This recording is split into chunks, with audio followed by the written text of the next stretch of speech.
Dan hidup kami juga boleh dipenuhi oleh Engkau ya Tuhan, oleh Roh-Mu ya Bapa.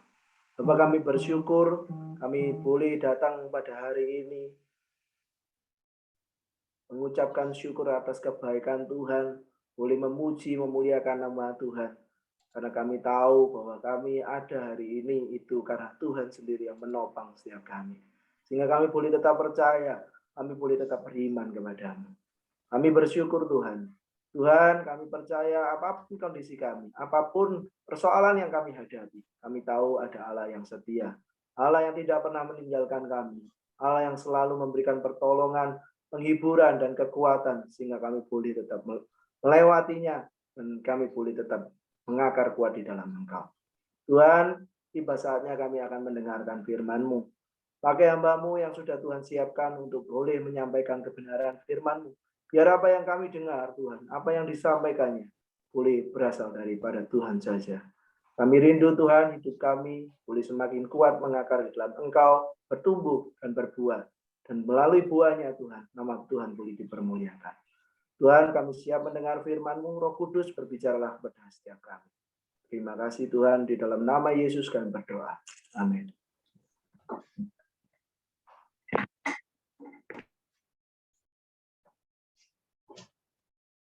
Langsung, Dipo? Ya, selamat pagi Bapak Ibu Saudara yang dikasihi oleh Tuhan, dimanapun Bapak Ibu berada ya. Shalom. Ya, jadi sudah setahun kita seperti ini ya, saudara-saudara. Ada yang berkata bosan, ya akhirnya enggak mau ikut lagi. Jadi awal-awal 2 bulan, 3 bulan tuh semangat ikut Zoom. Tapi setelah itu nggak kelihatan lagi. Lalu ditanya, kenapa kok nggak muncul lagi? Nggak bisa menikmati Pak ibadah online, katanya begitu saudara.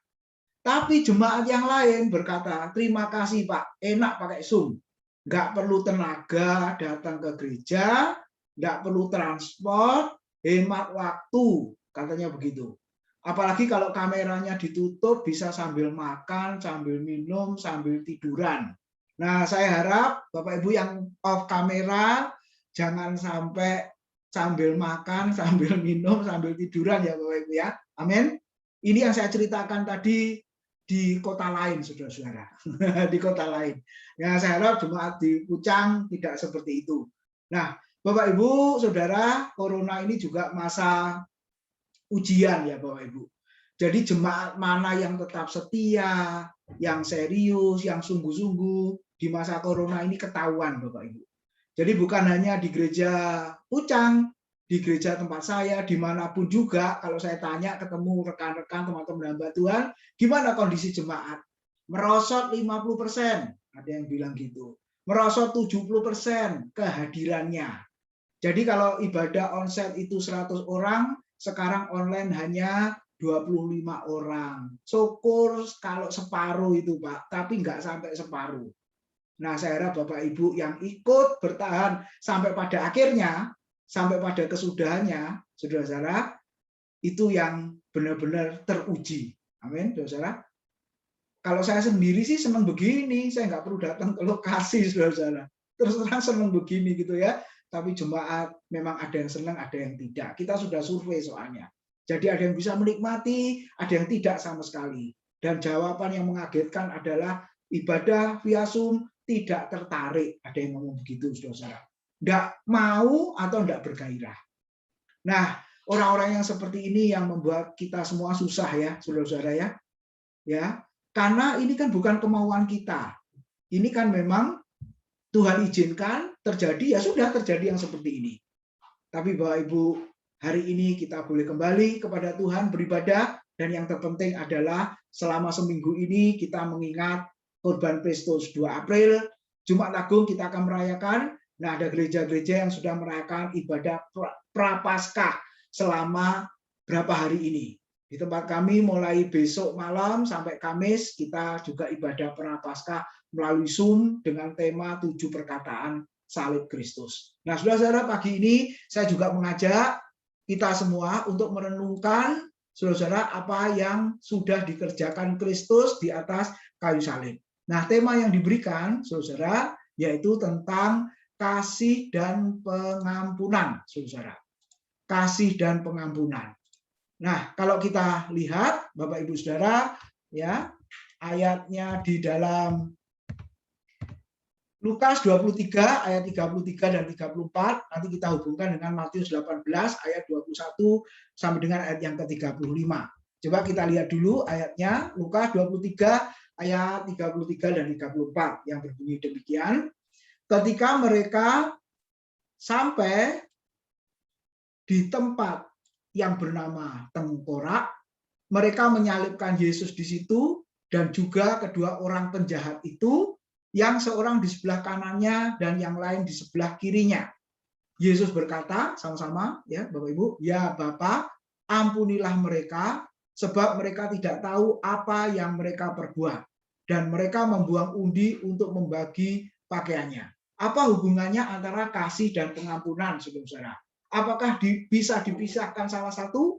Kalau kita lihat kasih dan pengampunan itu seperti dua sisi mata uang, ya, koin mata uang kita, saudara-saudara. Tidak bisa dilepaskan satu dengan yang lainnya. Kalau hanya salah satu, saudara, uang kita jadi nggak berlaku. Kalau yang sebelah ada gambarnya, yang sebelah kosong, demikian juga kasih dan pengampunan tidak bisa salah satu, sebab kalau salah satu, maka tidak akan bisa disebut namanya kasih dan pengampunan. Saudara-saudara, kita lihat Yesus ketika di atas kayu salib, dia mempraktekkan antara kasih dan pengampunan itu.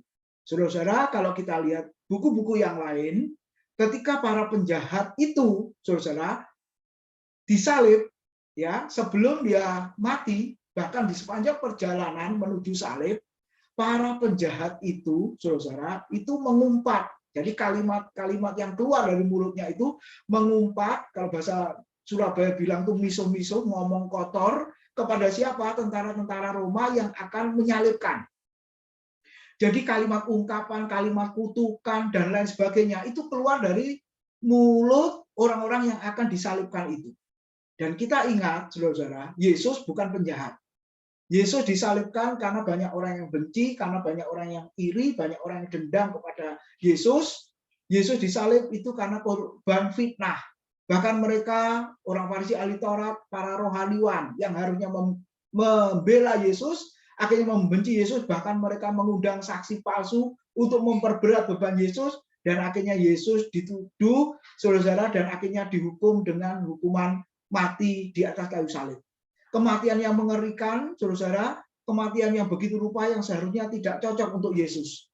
Bahkan penjahat di sebelah kiri dan kanan Yesus itu, saudara-saudara, mengumpat, tapi salah satunya bertobat dan berkata apa? Orang ini tidak layak disalibkan seperti kita yang para penjahat. Kita sudah selayaknya mendapat hukuman, tapi dia ini orang benar, tidak layak dapat hukuman. Nah, salah satunya itu akhirnya bertobat, ya, percaya kepada Kristus. Lalu Yesus menjawab, hari ini engkau bersama aku di Paradis, dan setelah itu penjahat mati, Bapak Ibu Saudara. Dan kita percaya kalau berseru nama Yesus diselamatkan. Nah, saudara-saudara, kalimat yang keluar dari mulut Yesus yang terkenal dengan 7 perkataan salib, salah satunya adalah ayat yang ke-33. Yesus tidak mengeluarkan kata cacian, kata umpatan, kata kutukan kepada serdadu tentara Roma. Tapi yang keluar dari mulutnya adalah, ya Bapa, ampunilah mereka, sebab mereka tidak tahu apa yang mereka perbuat. Saudara-saudara, kenapa kalimat pengampunan ini bisa keluar? Karena Yesus memiliki kasih. Jadi kalau Yesus memiliki kasih, maka bisa mengampuni, saudara. Lalu kalau bisa mengampuni, dasarnya adalah kasih Kristus yang memberikan kemampuan untuk bisa mengampuni.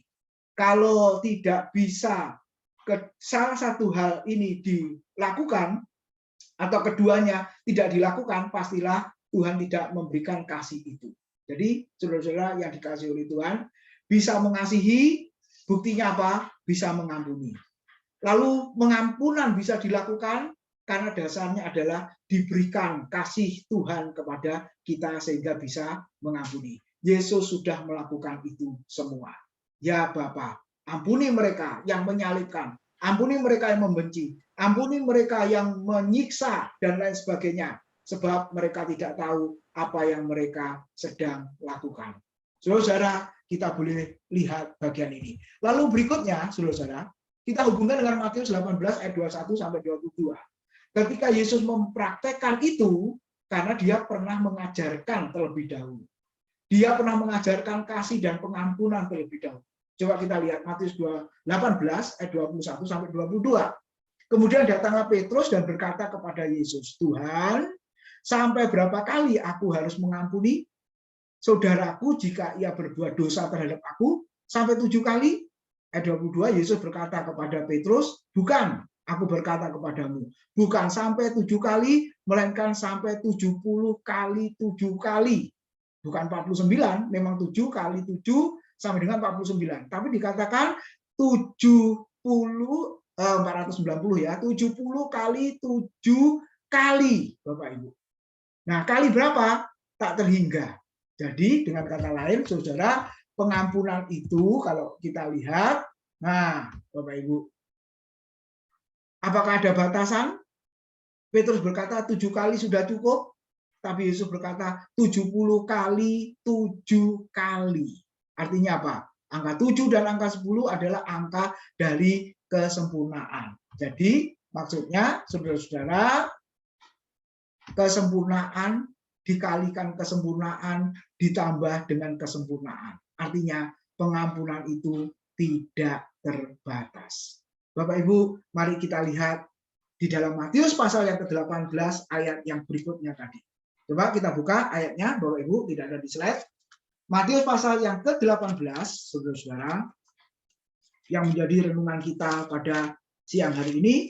Matius 18 ayat yang ke-23 dan seterusnya. Sebab hal kerajaan surga seumpama seorang raja yang hendak mengadakan perhitungan dengan hamba-hambanya. Setelah ia mulai mengadakan perhitungan itu, dihadapkanlah kepadanya seorang yang berhutang 10.000 talenta. Tetapi karena orang itu tidak mampu melunaskan hutangnya, raja itu memerintahkan supaya ia dijual beserta anak istrinya dan segala miliknya untuk membayar hutangnya. Ayat 26, maka sujudlah hamba itu menyembah dia, katanya, sabarlah dahulu, segala hutangku akan kulunaskan.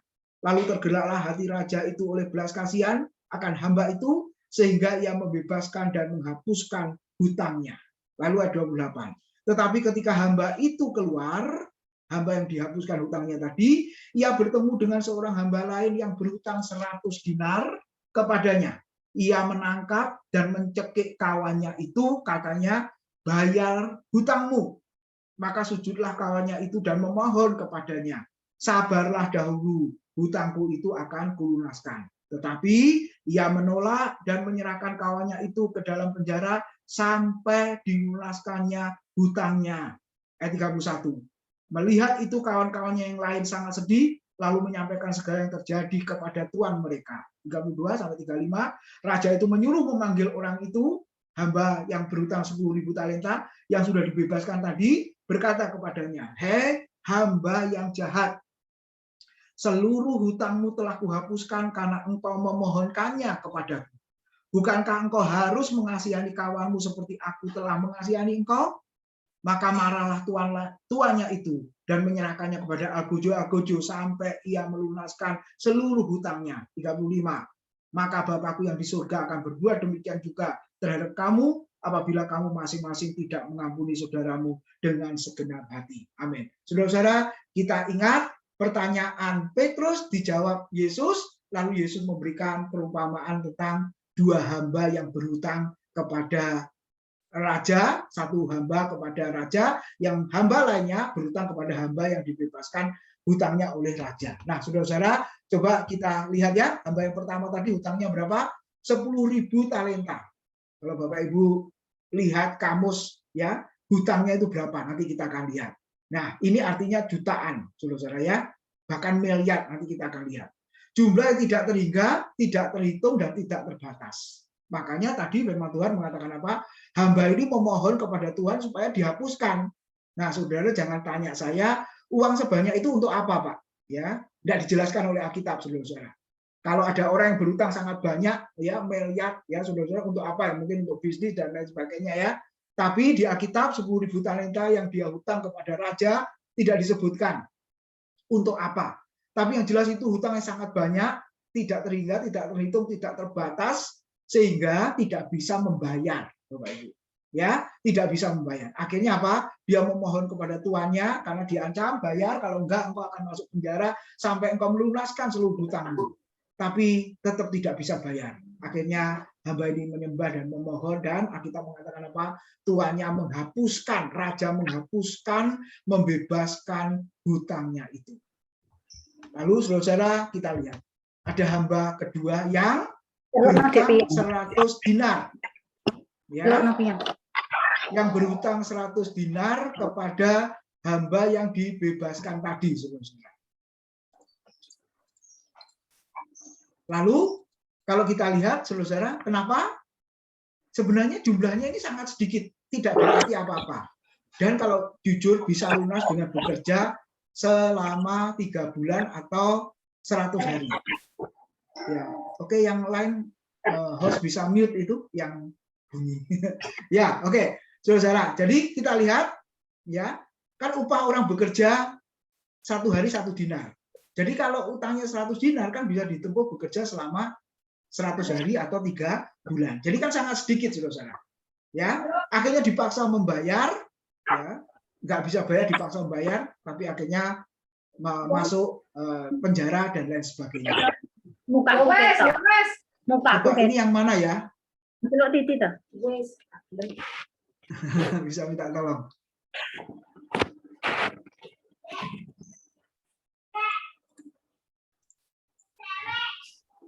Punya Bu Sri. Bu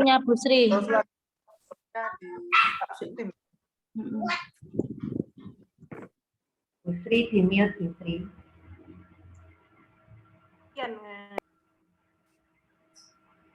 Sudah? Oke, terima kasih. Ya, jadi saudara, kita lihat semoga jelas ya hamba yang pertama dan yang kedua. Ayo kita bandingkan, saudara. Yang pertama yang kita renungkan, apa hamba yang berhutang, ya tadi 10.000 talenta tidak bisa membayar, saudara. Kenapa? Coba poin yang pertama, ternyata bisa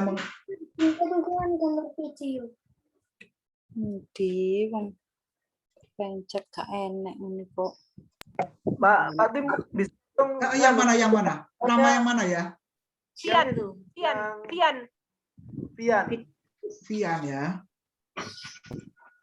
Oke. Ya, sudah. Oke, terima kasih. Ya, jadi yang pertama, saudara, kita belajar kasih dan pengampunan yang diberikan oleh Tuhan. Makanya tadi dia berkata, ampuni mereka, sebab mereka tidak tahu apa yang mereka berbuat. Yang pertama, saudara, karena pengampunan itu tidak terbatas. Tidak peduli, saudara, musuh itu seperti apa, yang membenci seperti apa, dosanya seperti apa, hutangnya banyak seperti apa, tetap diampuni, bahkan dibebaskan. Makanya tadi Tuhan berkata, bukan 7 kali, tapi 70 kali 7 kali. Kalau saudara lihat ya, 70 kali 7 kali, artinya tidak terbatas. Tadi dikatakan kesempurnaan dikalikan kesempurnaan ditambah dengan kesempurnaan.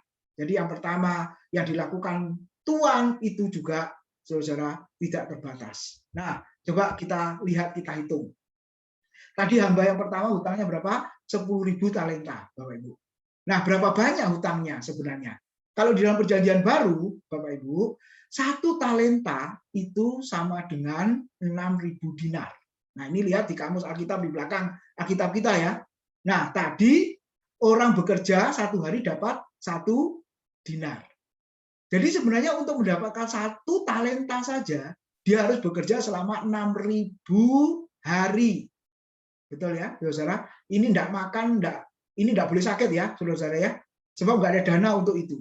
Jadi 6.000 hari kalau dijadikan tahun, berarti kan dibagi 365 hari kan, sama dengan berapa? 16,4 tahun. Jadi Bapak Ibu bisa lihat, hutangnya hamba ini berapa? Untuk mendapatkan 1 talenta saja, dia harus bekerja selama 16,4 tahun. Nah, tadi hutangnya berapa? 10.000 talenta. Berarti 16,4 tahun kali 10.000 sama dengan 164.000 tahun. Itu hutangnya baru lunas. Ayo, umur kita berapa, saudara-saudara? Ya kan? Nah, 70 sampai 80 tahun. Pemazmur ya, Musa berkata ya, kalau umurnya ada yang 80 itu sudah dapat bonus kan gitu ya saudara saya. Umurnya 90 sudah dapat bonus, bahkan ada yang 100 sudah dapat bonus. Omanya Diana umurnya berapa itu ya? Kemarin itu ya, ulang tahun. 92. Nah, 92 sehat ya, puji Tuhan. Itu bonus. Waduh, saudara-saudara ya, siapa yang nggak kepengen umur panjang segitu? Tapi sejak corona banyak umur 50 nggak sampai sudah meninggal.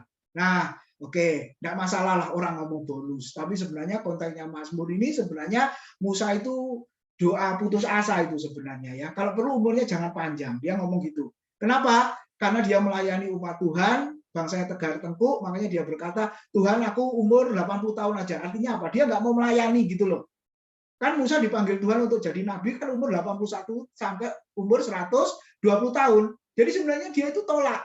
Lebih baik engkau bunuh aku, engkau ambil nyawaku umur 70 sampai 80 tahun saja. Gitu ya, saudara-saudara ya. Itu sebenarnya arti konteksnya begitu. Tapi ya sudahlah, hamba Tuhan kedukaan itu selalu ngomongnya sudah dapat bonus saudara kita itu. Ya enggak apa-apa saudara-saudara ya, enggak apa-apa. Yang penting sehat-sehat. Sebab kalau penuh penderitaan dan sakit penyakit ya buat apa kan gitu. Nah, saudara-saudara lihat umur manusia rata-rata. Kayaknya Diana pernah memberitahu survei ya. Ternyata rata-rata umur itu berapa? 70 tahun. Ya, benar ya.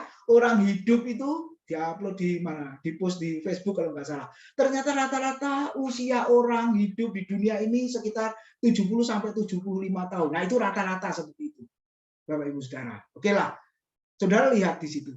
Apakah memungkinkan punya hutang 110.000 talenta sedangkan umur manusia hanya 75 tahun sampai 80 tahun? Jawabannya tidak mungkin. Makanya raja itu tahu, saudara, hamba engkau bekerja walaupun kuberi waktu bukan sehari 24 jam, engkau tetap tidak bisa melunaskan hutangmu itu. Makanya raja tadi berkata, aku hapuskan, aku lunaskan, aku bebaskan. Saudara-saudara, yang pertama, hati raja ini penuh dengan belas kasihan. Hati raja ini, saudara, penuh dengan pembebasan, hutang yang dimaksud yang tidak bisa terbayarkan. Mungkin kalau kita, saudara-saudara, dihutangi sama orang yang sebesar itu dan mereka tidak bisa bayar, perasaan kita gimana, saudara-saudara? Kalau uangnya banyak nggak apa-apa, tapi kalau mengandalkan uang itu dikembalikan, wah usahanya bisa panjang, saudara, masuk penjara dan lain sebagainya. Itulah manusia. Tapi raja dalam perumpamaan ini adalah Tuhan Yesus sendiri.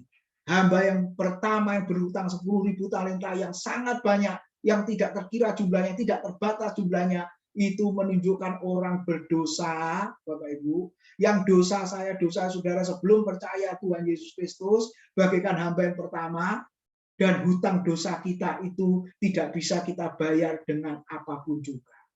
Dengan usaha kita, dengan pekerjaan kita, dengan amal baik kita, dengan persembahan berapa rupiah yang kita punya, Bapak Ibu, semuanya itu tidak bisa menghapuskan dosa-dosa kita. Itu sama seperti orang perjanjian lama. Dengan darah kambing, domba, binatang, dosanya tetap ada. Dosanya hanya ditutupi saja oleh persembahan. Tapi sebenarnya dosanya tetap ada di dalam orang itu. Sehingga penulis surat Ibrani mengatakan darah Kristus melebihi dari darah kambing domba. Pribadi Kristus yang dikorbankan melebihi dari binatang, domba, lembu yang dipersembahkan.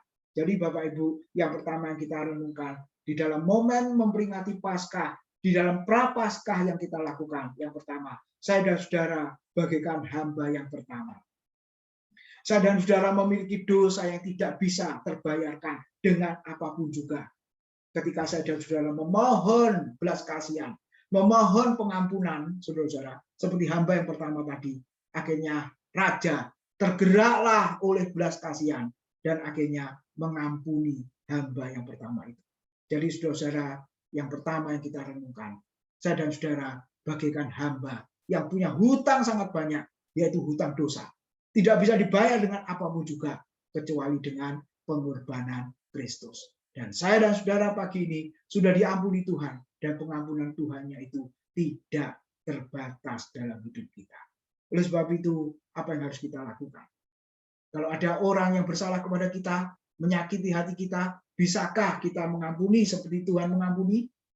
Atau kita seperti hamba yang kedua tadi, saudara-saudara? Ya, kita lihat, saudara-saudara, hamba yang pertama, maksudnya ada hamba yang kedua berhutang 100 dinar kepadanya, tapi dia tidak mau membebaskan.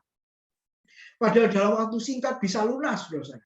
Tapi hamba yang pertama ini tidak bisa mengampuni hamba yang kedua. Saudara perhatikan, Tuhan sudah mengampuni. Seharusnya kita bisa mengampuni orang lain. Tapi hamba yang pertama tidak melakukannya. Dan ingat, kalau tidak melakukannya di ayat yang ke-35 tadi, maka Bapakku yang di surga juga tidak akan mengampuni kesalahan-kesalahanmu. Lalu saudara-saudara, yang pertama kita lihat, hamba yang pertama adalah hamba yang jahat. Tidak menghargai pengampunan Tuhan, tidak menghormati pengampunan Tuhan, tidak mengerti apa artinya pengampunan dari Tuhan. Nah, sekarang saudara-saudara kita lihat. Tuhan Yesus sudah mengampuni dosa kita, saya sudah sampaikan.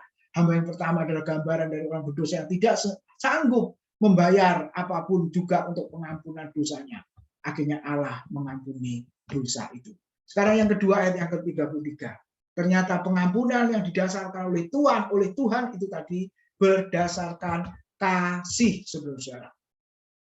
Kita ingat Yohanes 20 ayat 22 dan 23. Coba kita baca. Yohanes pasal 20 ayat yang ke-22 dan 23. Yang berbunyi demikian. Yohanes 20 ayat 22 23. Dan sesudah berkata demikian, Yesus mengembusi murid-muridnya dan berkata, terimalah Roh Kudus. 23. Jikalau kamu mengampuni dosa orang, dosanya diampuni. Dan jikalau kamu menyatakan dosa orang tetap ada, dosanya tetap ada. Maksudnya apa, saudara-saudara? Tadi Yesus berkata, terimalah Roh Kudus. Maksudnya apa ya, saudara-saudara? Apakah Roh Kudus waktu di Kisah Rasul pasal yang kedua? Bukan, saudara.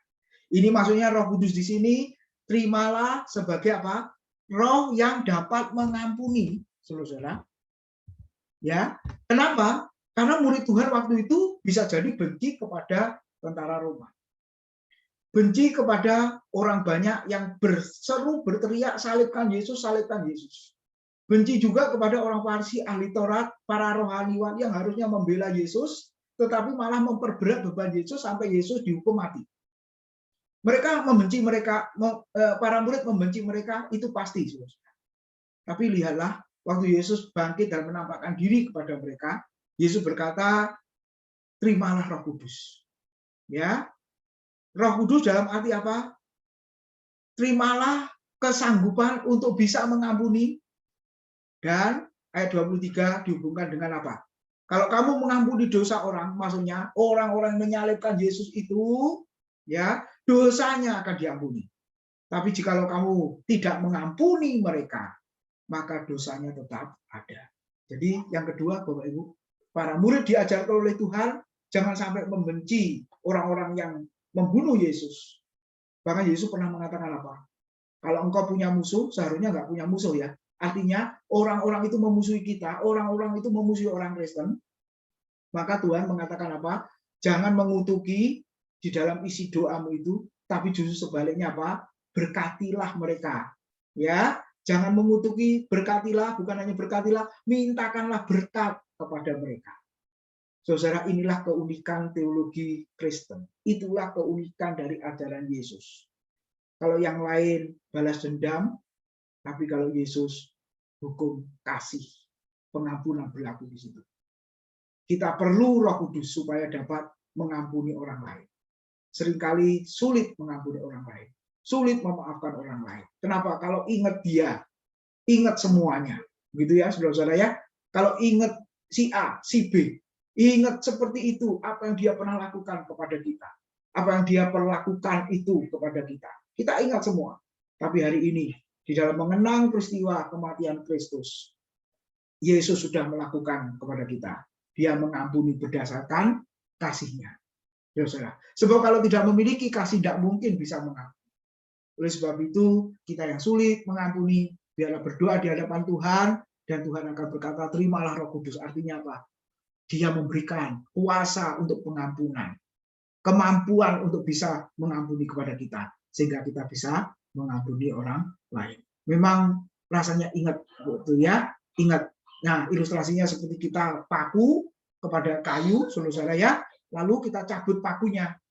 Nah, waktu kita cabut pakunya terlepas, tapi bekasnya kan ada. Betul, saudara. Ya, ada hati yang membekas karena pernah disakiti dan lain sebagainya. Itu memang iya. Sulit untuk dilupakan, sulit memang untuk dilupakan. Tapi harus terus-menerus kita berusaha. Kenapa? Karena Tuhan saja tidak mengingat dosa dan kesalahan kita. Lalu siapakah kita? Jadi yang kedua, pengampunan yang kita lakukan harus berdasarkan kasih Tuhan. Jadi hidup kita harus selalu dipimpin oleh Roh Kudus supaya kita bisa hidup seturut dengan kehendak Tuhan. Yang ketiga, yang terakhir, Bapak Ibu. Ternyata ayat yang ke-35, pengampunan yang Kristus lakukan itu, ya, Raja tadi mengampuni berdasarkan dengan segenap hatinya. Saudara. Orang yang tidak dapat mengampuni tidak akan menerima pengampunan dari Tuhan. Ini yang harus diingat ya. Orang yang tidak dapat mengampuni tidak akan menerima pengampunan dari Tuhan. Dan orang itu akan sakit dengan sendirinya. Karena yang lain sudah bisa move on, istilahnya ya, biasa saja, sudah lupakan saja. Tapi yang ini kok sulit, nah dia bisa sakit sendiri. Jadi kalau pikirannya sudah sakit, ya perasaannya sudah sakit, terus kalau ketika tubuhnya sakit, pasti akan lebih cepat, saudara, sakit parahnya itu. Satu contoh, ada jemaat kami yang meninggal, saudara, ya karena terpapar COVID. Sebenarnya dia baik-baik saja, tapi ketika dibilang positif, waduh, sudah mulai pikirannya macam-macam. Kalau pikirannya kayak Dipo waktu itu dibilang positif, anggap netral atau negatif, saudara, bersuka cita. Tapi ibu ini memang sudah umur 71 tahun, Bapak Ibu ya. Ketika dibilang positif, langsung. Saudara. Padahal sebelum masuk rumah sakit saya sudah bilang, saya doakan, saya sudah berkata, karena seisi keluarga ini, Bapak Ibu ya, 3 orang barengan masuk rumah sakit. Ya, saya sudah berkata, sudah, walaupun ngomong positif, tesnya positif dan lain sebagainya, ingat loh, kita berkata hati yang gembira adalah obat yang manjur, kan begitu. Jadi pikiran dan hatimu, perasaanmu jangan ikut sakit. Tubuh boleh sakit, tapi pikiran, hati, perasaan harus kuat, harus sehat. Kalau pikiran, hati, perasaan ikut sakit, tubuh sakit, sudah mati akhirnya. Karena tidak ada yang membentengi lagi kan. Jadi kalau tubuh sakit, pikirannya sehat, saudara tetap sehat. Kan bisa diobati tubuhnya, sudah. Tapi kalau pikirannya sakit, obatnya pakai apa, saudara? Nggak ketemu tuh di apotek. Aku sakit apa? Sakit pikiran. Nanti masukkan menur, saudara-saudara ya. Nah, jadi mesti diingat, ya, tubuh sakit, tapi pikiran, hati harus sukacita. Karena yang satu dibilang positif, cuek aja, gitu ya. Mati hidup di tangan Tuhan, aku nggak mikir. Jadi seolah-olah kalau positif itu, aduh kematian sudah mendekat, ya. Seolah-olah kan berpikirnya begitu, padahal kan belum tentu, saudara-saudara. Bahkan yang dibilang negatif bisa mati nggak? Yang nggak sakit bisa mati nggak? Bisa mati juga, saudara-saudara.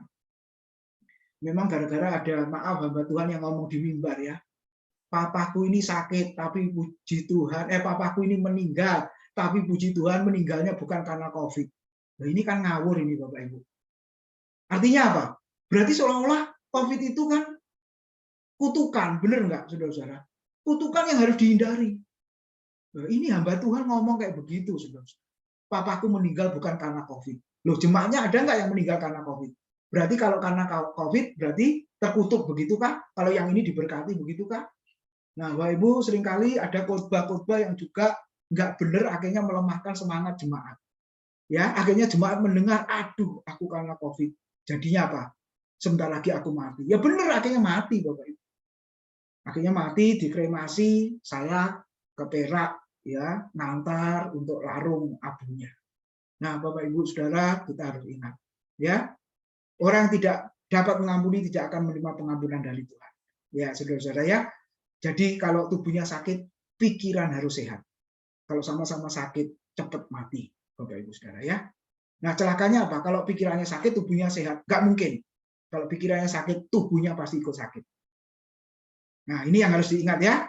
Jadi Bapak Ibu Saudara, dalam kondisi yang seperti ini, doa Dipo tadi ya, Diana juga, kita terus iring Yesus sampai pada akhirnya. Situasi yang menimpa kita bukan merupakan hambatan, bukan merupakan halangan untuk kita setia beribadah kepada Tuhan. Amin. Kenapa? Karena Tuhan sudah lakukan yang terbaik, terbesar dalam hidup kita, yaitu mengampuni dosa kita yang tidak bisa kita bayar dengan apapun juga. Saudara-saudara, orang yang mendapat pengampunan akan membuktikan rasa terima kasihnya dan ketergantungannya kepada Tuhan dalam mengampuni orang lain. Tuhan pernah memberikan perumpamaan, yang berhutang banyak dengan berhutang sedikit, ketika dibebaskan, Tuhan bertanya kepada Petrus ya di Injil Lukas, siapa yang paling banyak berterima kasih? Lalu Petrus menjawab, orang yang paling banyak hutangnya yang dibebaskan, itu yang lebih berterima kasih kepada orang yang sedikit hutangnya yang dibebaskan. Saudara-saudara, kita termasuk yang mana? Kalau saya dan saudara pagi ini berkata, aku yang paling banyak dosanya, ketika Tuhan mengampuni dosa kita, seharusnya kita yang lebih banyak bersyukur, yang lebih banyak berterima kasih, lebih banyak lagi, saudara-saudara, lebih setia lagi kepada Tuhan. Nah, saya berharap pada pagi hari ini, kita seperti hamba yang pertama, hutangnya sangat banyak, lalu dibebaskan, lalu sikap kita harus mengampuni, memaafkan orang lain. 17 Lukas ayat 3 dan 5 dikatakan, jagalah dirimu, jikalau saudaramu berbuat dosa, tegurlah dia, dan jikalau ia menyesal, ampunilah dia. Bahkan jikalau ia berbuat dosa terhadap engkau 7 kali sehari, dan 7 kali ia kembali kepadamu dan berkata, aku menyesal, engkau harus mengampuni dia. Lalu kata rasul-rasul itu kepada Tuhan, tambahkanlah iman kami. Hati-hati juga, ini bukan iman untuk melakukan mujizat, saudara-saudara, tapi iman kekuatan untuk mengampuni. Ya, para rasul sudah diajar oleh Tuhan sebelum Yesus mati, saudara-saudara. Kalau ada orang berbuat dosa, bersalah kepadamu 7 kali sekalipun minta maaf, minta ampun, ampunilah. Lalu para rasul berkata, aku nggak sanggup. Ya, aku nggak sanggup Tuhan. Jangankan sampai 7 kali, sampai 3 kali sudah nggak sanggup. 2 kali aja nggak sanggup. Makanya Tuhan, para rasul bertanya, kalau begitu tambahkanlah iman kami. Artinya apa?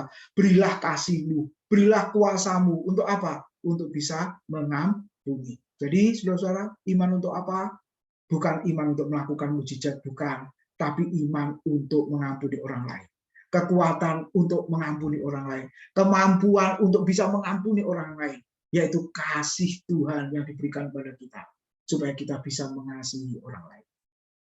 Itu yang dimaksud, saudara. Jadi, kesimpulannya, kasih dan pengampunan kalau kita renungkan, yang sudah dikerjakan Tuhan terhadap hidup kita. Yesus sudah mengampuni kita dengan tidak terbatas. Jadi, kita juga terus mengampuni orang yang bersalah pada kita. Harga pengampunan itu sangat mahal, yaitu apa? Melalui pengorbanan Kristus di atas kayu salib.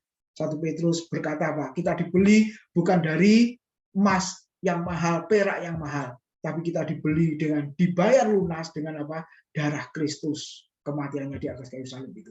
Dan dasar pengampunan adalah kasih, yaitu mengampuni dengan segenap hati, saudara-saudara.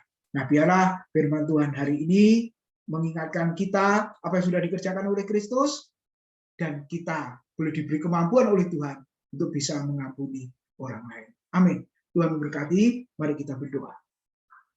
Terima kasih buat kebenaran firman-Mu siang hari ini ya Tuhan. Biarlah di dalam minggu ini, hari-hari ini sebelum kita memperingati Paskah, kematian Kristus di atas kayu salib, Engkau boleh terus mengingatkan apa yang Tuhan sudah kerjakan, terutama 7 perkataan di atas kayu salib yang Tuhan Yesus telah lakukan, yaitu tentang pengampunan. Tolonglah kami ya Tuhan, jemaat-Mu yang hari ini bersama-sama beribadah.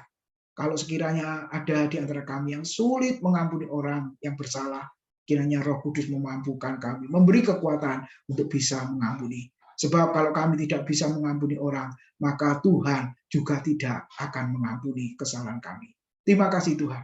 Berkati Gembala Sidang, berkati seluruh jemaat siang hari ini. Dalam nama Tuhan Yesus, kami sudah berdoa dan mengucap syukur. Amin.